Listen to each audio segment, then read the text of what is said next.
vous retrouve aujourd'hui pour un test, le test du Redmi Note 11, donc l'entrée de gamme chez Xiaomi, chez Redmi, le premier prix. J'ai testé le Redmi Note 11S, donc je vais vous parler du design, donc vous pouvez aller voir l'autre test aussi, puisque c'est exactement le même téléphone, le même boîtier, le même design, donc bon, ça prend un peu les traces derrière. Alors je vous montre, c'est un design plat sur le côté et un peu plat sur le dos, un léger arrondi ici. Bon, moi j'aime bien, ça change un peu, on se rapproche un peu du style iPhone, quoi. Le lecteur d'empreintes, marche arrêt, volume plus moins, le lecteur de carte SIM, un poinçon sur l'écran pour le capteur à selfie, USB-C, micro 1, haut-parleur 1, haut-parleur 2, micro 2, infrarouge, prise jack. Donc voilà, pour le design, les bords sont pas trop mal, il prend 85% de l'écran de la surface du téléphone. Donc voilà, le design, moi je le trouve pas mal. En bleu, il est pas mal, allez voir, je vous mets toutes les vidéos ici en haut. Et je vous mets aussi la vidéo de Tukiwanti. C'est lui qui m'a prêté ce téléphone, ce qui a fait que j'ai pu le tester, sinon je ne l'aurais pas testé, s'il ne me l'avait pas prêté, parce que j'ai fait le 11S. Donc voilà, je vous mets sa vidéo en haut ou dans la description, selon si vous êtes sur mobile, sur PC, etc.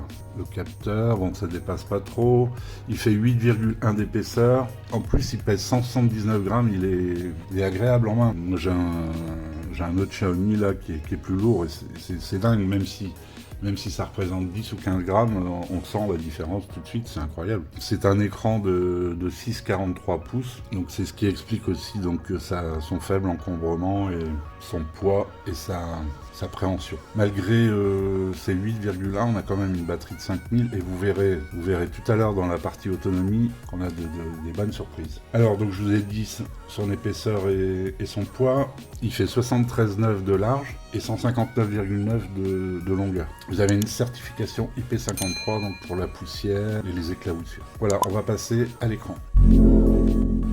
Alors l'écran, on est sur un écran, donc je l'ai dit tout à l'heure, de 6,43 pouces, un écran AMOLED. Un bon écran AMOLED, c'est le même aussi que sur le Redmi Note 11S. Un écran 29e en Full HD+, 1080 par 2400, 409 ppi en densité, un excellent écran. Donc taux de rafraîchissement 90 Hz. L'année dernière sur le Redmi Note 10, c'était pas le cas, c'était du 60 Hz. Une luminosité de 700 cm² normale, c'est-à-dire si vous le mettez à fond. Et en mode soleil, si vous activez le mode soleil, vous pouvez aller en pic jusqu'à 1000 cm². Pas de problème pour l'extérieur, au soleil, tout ça. Superbe écran. Corning Gorilla Glass 3, DCI-P3, c'est-à-dire vous avez un rendu des couleurs vachement fidèle. Enfin, c'est des écrans de dernière génération, quoi. Donc l'écran, excellent, c'est le point fort de ce téléphone et de la gamme Redmi Note 11 de cette année. Ils ont tous des écrans AMOLED cette année. On va passer maintenant au hardware-software.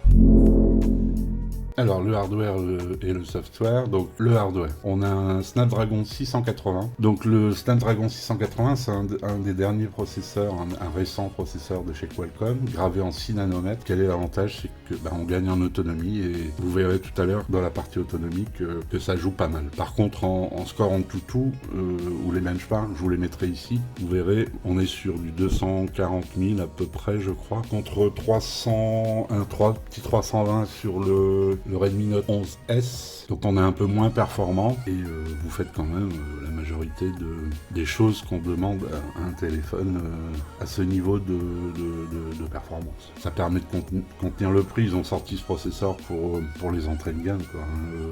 Là le Redmi 9i que je suis en train de tester, le Realme 9i que je suis en train de tester a le même processeur. Le GPU c'est de l'Adreno 610, la mémoire RAM c'est de la LPDDR4X et la mémoire ROM, le stockage c'est de l'UFS 2.2.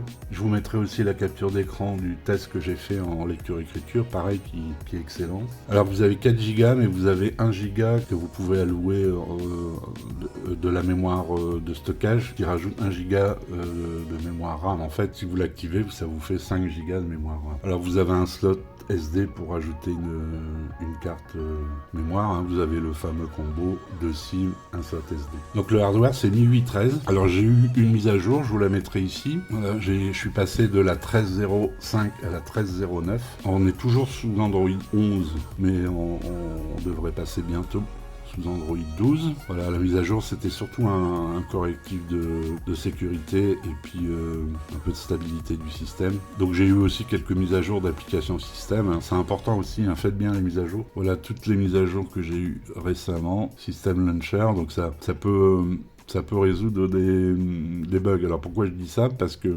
Tukiwanti qui me l'a prêté m'a dit qu'il avait constaté quelques bugs. Voilà, donc les mises à jour sont importantes. Alors moi j'ai pas rencontré de bugs avec MIUI 13 sur cet appareil. Le seul truc que j'ai eu, c'est quand j'ai voulu lancer PC Mark pour faire mes tests, mes benchmarks et tests de batterie, il se mettait pas bien en route, il se mettait en paysage, puis j'avais un écran bizarre. Enfin là maintenant j'arrive à le lancer. J'ai pu lancer toutes les applications de test et puis quelques applications dont j'avais besoin, le Play Store, où j'ai pas constaté de bug. Alors ça a peut-être été corrigé par les mises à jour. Le software, on était sur le software, il n'y a rien de changé par rapport à MIUI 13, par rapport à MIUI 12.5, j'ai pas constaté de gros changements. Quelques petits changements cosmétiques sur le volume. Vous aviez avant les petits points en bas, maintenant vous les avez ici. Et puis je vous l'avais dit déjà sur l'autre aussi, changement cosmétique sur les réglages du bureau. Sinon c'est MIUI 13, je vais pas vous faire le détail. On a, comme c'est de la MOLED, on a l'Always On Display, on a des animations quand on reçoit des notifications, on a le mode son évidemment, le mode lecture, c'est-à-dire des couleurs plus chaudes. Ici l'actualisation, donc 60 ou 90 Hz, c'est pas adaptatif, c'est dommage, contrairement par exemple au Realme 9i. Donc voilà, rien de particulier sur MIUI 13 de visible en tout cas. Je pense que c'est le cœur du système qui a dû être amélioré, mais c'est fluide, ça marche bien. Je vous montrerai des jeux. J'ai pu jouer à des jeux 3D. Évidemment, les autres jeux, j'ai joué avec ce jeu-là, un jeu de genre Candy Crush, quoi. Il n'y a aucun souci, évidemment. Donc voilà ce que je pouvais dire sur le hardware-software. On va passer à la connectivité maintenant. Alors la connectivité, vous êtes donc sur deux SIM 4G, deux SIM 4G simultanés. Vous avez du NFC, du Bluetooth 5, du Wi-Fi 5. On a de l'infrarouge, on a de la stéréo, on a la prise jack. Comme son grand frère, il est bien complet, il n'y a pas de souci, il y a tout ce qu'il faut. Donc voilà pour la connectivité. On va passer à l'autonomie. Alors l'autonomie, donc on a une batterie de 5000, on a un chargeur 33 watts fourni comme le 11S, c'est le même chargeur, c'est la même batterie. Par contre, comme on n'a pas les mêmes équipements à l'intérieur, le même processeur, tout ça, c'est un Snapdragon 680 gravé en 6 nano, et ben l'autonomie du coup elle bondit par rapport au 11S. Je vais vous mettre ici, alors j'ai fait un test en 60 Hz et j'ai fait un test en 90 Hz. Et si ma mémoire est bonne, on doit être dans les 19 heures d'autonomie, écran allumé. Alors en fait comment ça se passe? Je lance PC Mark, je lance le test de batterie, il fait fonctionner des animations, des applications, des choses qu'on fait un peu tous les jours. Sur 80% de la batterie, sur ces 80% de la batterie, l'écran est resté allumé 19 heures, donc ce qui est énorme. Alors évidemment, après si vous jouez par exemple, si vous jouez à des jeux 3D gourmands pendant longtemps, ça consomme plus d'énergie puisque vous allez solliciter plus du processeur, de RAM, dans un usage, je veux dire, courant, 19 heures, enfin c'est énorme quoi. Donc moi je fais ce test parce que ça permet de comparer des téléphones entre eux, savoir lequel a vraiment une autonomie, puisque c'est le même test que je fais à chaque téléphone. Pour exemple, le Redmi Note 11S, j'ai eu 16 heures en 60 Hz et 14 heures à peu près, et 14 heures en 90 Hz. Enfin voilà, donc c'est un champion de l'autonomie. Normalement la charge, donc c'est un chargeur 33 watts, je vous l'ai dit, c'est un chargeur rapide. La charge normalement, si vous utilisez le matériel fourni avec téléphone éteint, en 1 heure vous rechargez cette batterie de 5000, et c'est pas désagréable. Voilà ce qui concerne l'autonomie. On va passer maintenant au son. Alors le son, on va s'écouter une petite musique, une musique libre de droit, je vais vous mettre ça à fond. Donc je rappelle, c'est de la stéréo. Donc vous avez vraiment deux haut-parleurs séparés.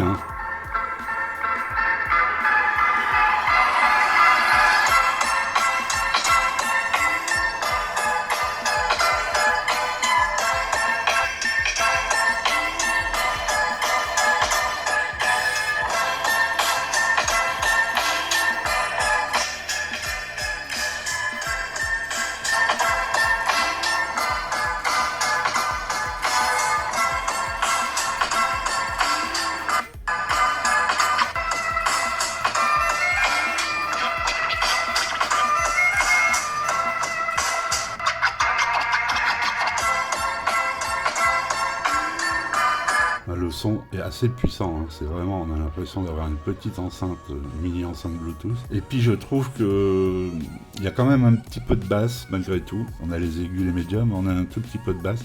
Cet haut-parleur là est vachement plus puissant que celui-là, hein. Je sais pas pourquoi ils mettent pas. Je pense que c'est le manque de place.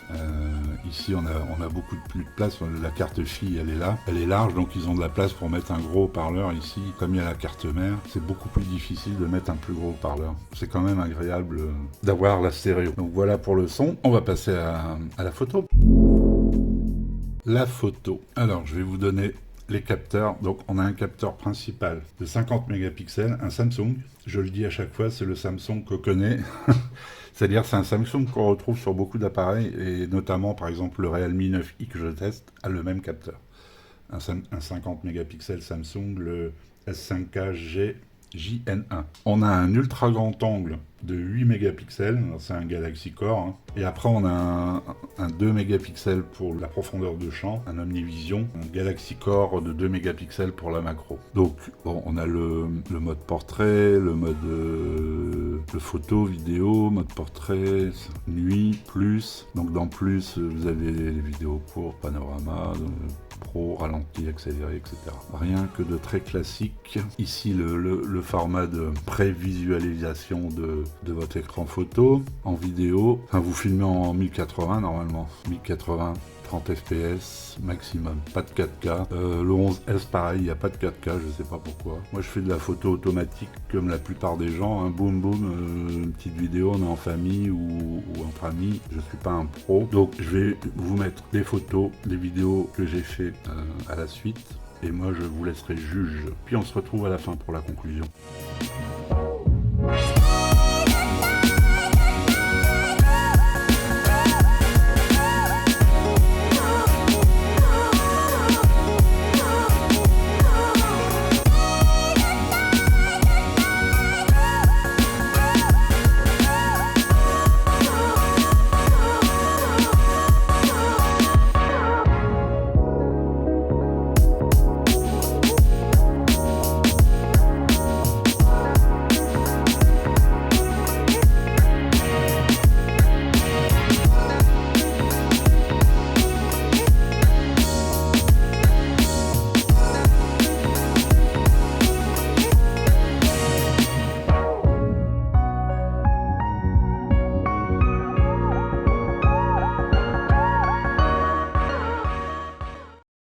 Alors,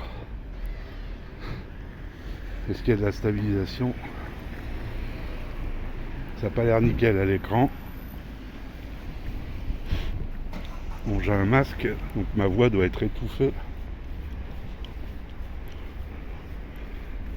Je secoue le téléphone. Voilà, ça n'a pas l'air extra, hein.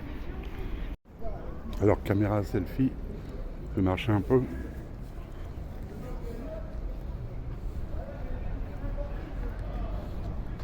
Ça n'a pas l'air hyper stable.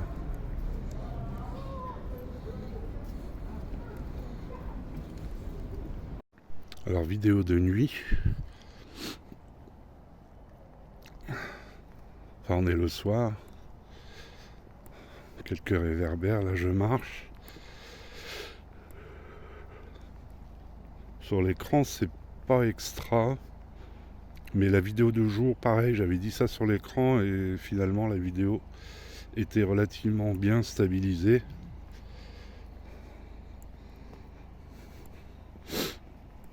Alors ici, c'est vrai que c'est sombre, hein. Alors la conclusion pour ce téléphone.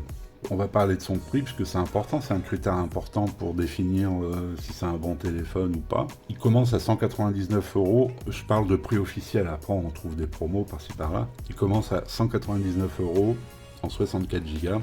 Par contre, j'ai vu beaucoup de 128 en promo. Si vous voulez, je vous mets les liens évidemment dans la description. Moi, je trouve ce téléphone pas mal, assez bien équilibré. Ça fait des bonnes photos. L'écran est super pour si vous regardez de la vidéo, du contenu, du YouTube, etc. Si vraiment vous êtes serré en budget, ben, c'est un très bon téléphone. Vous pouvez y aller tranquille, il n'y a pas de souci. J'espère que j'ai rien oublié. Vous avez les commentaires, vous pouvez me poser des questions. Je remercie Tuki Wenti, allez voir sa vidéo. Moi, je vous dis à bientôt pour la prochaine vidéo. Ciao.